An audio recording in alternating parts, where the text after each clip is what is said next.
Game over. Why game companies are no longer making games 2023. The video game industry has become incredibly successful, earning more than $20 billion a year. In the early 2000s, it surpassed the movie industry in revenue. Companies that make video games have become some of the most valuable businesses in the world, but they don't make many games anymore.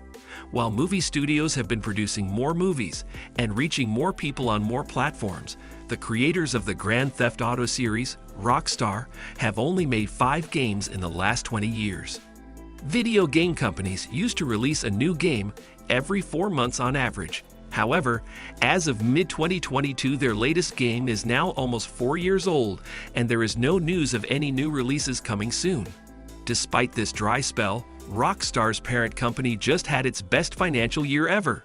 This is because video game companies don't make money producing video games anymore. In fact, game companies will try to do whatever they can to avoid producing new games because their businesses do better the less they make. Microtransactions have something to do with this, but it's only part of the story. Making a AAA game is a huge undertaking and requires a lot of resources. Recently, there was a video game that was produced with a huge budget, but it was not well received. It cost the game company a lot of money and caused their stock price to drop.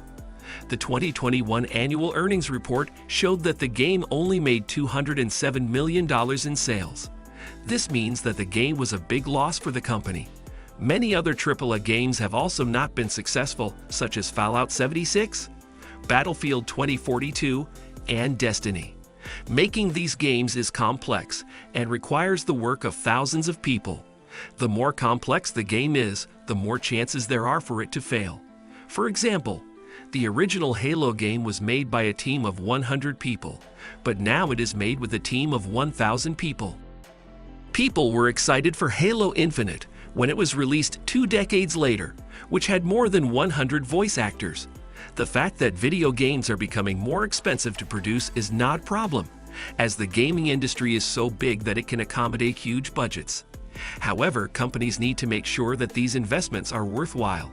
Many people say, "Shut up and take my money," as big budget games, just like movies, do make money. Although they are both forms of entertainment, movies and video games are very different.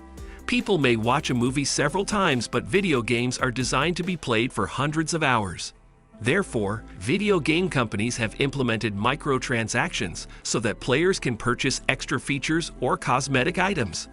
Additionally, some companies have made their games free to play, as this allows them to gain more online players and therefore more opportunities for them to sell virtual upgrades.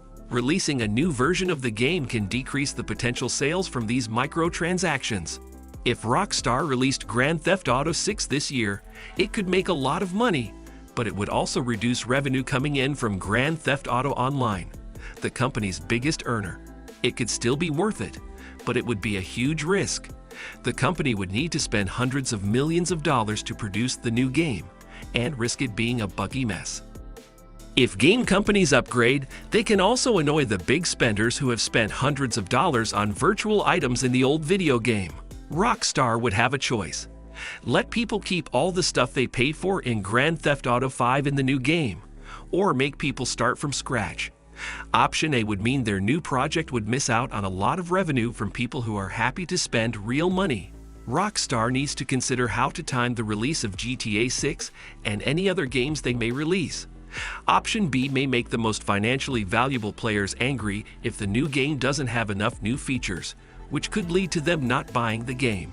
It is both easier and harder to put new features into games. For small projects, it is easier, but for larger projects, it is harder.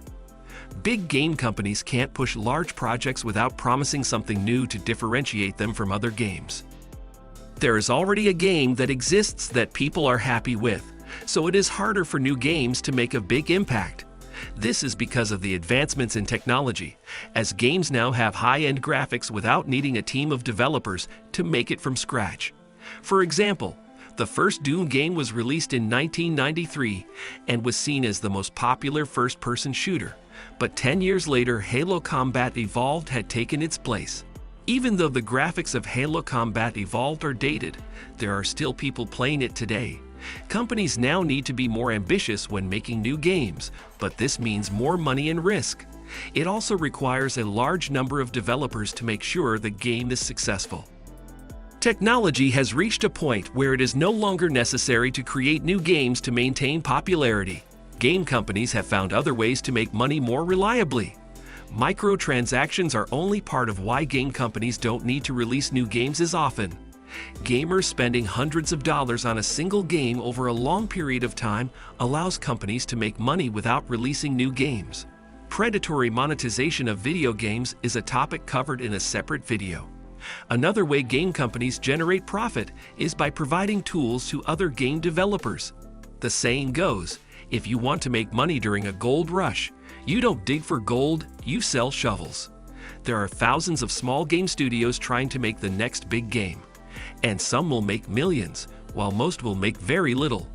Bigger games with more money behind them have more success. Valve was once a successful game studio, but now they make more money running the Steam marketplace than producing games. Epic Games also started off as a video game developer, but now they have branched out into running the Epic Game Store and licensing their tools to other developers. For a fee of $1,500 per year per developer, Unreal Engine is used by over 22,000 video game businesses in America. Epic Games is making money from the 13% market share they control, as well as a 5% royalty fee on any sales over $1 million.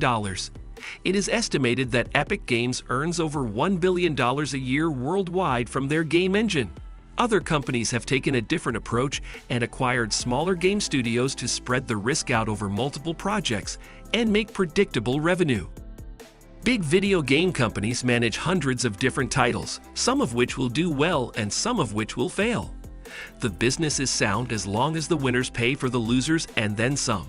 Managing lots of smaller developers also gives these companies exposure to different markets, such as competitive, story-driven, social, and mobile games. Unfortunately, big-budget games are becoming less common. Video games are a business, so companies go where the money is. Candy Crush, for example, was made for less than $1 million and is one of the highest-grossing games of all time. As long as customers are happy with the games they have and are willing to spend money on titles from years ago, companies won't take risks that could sink their business. Thanks for watching.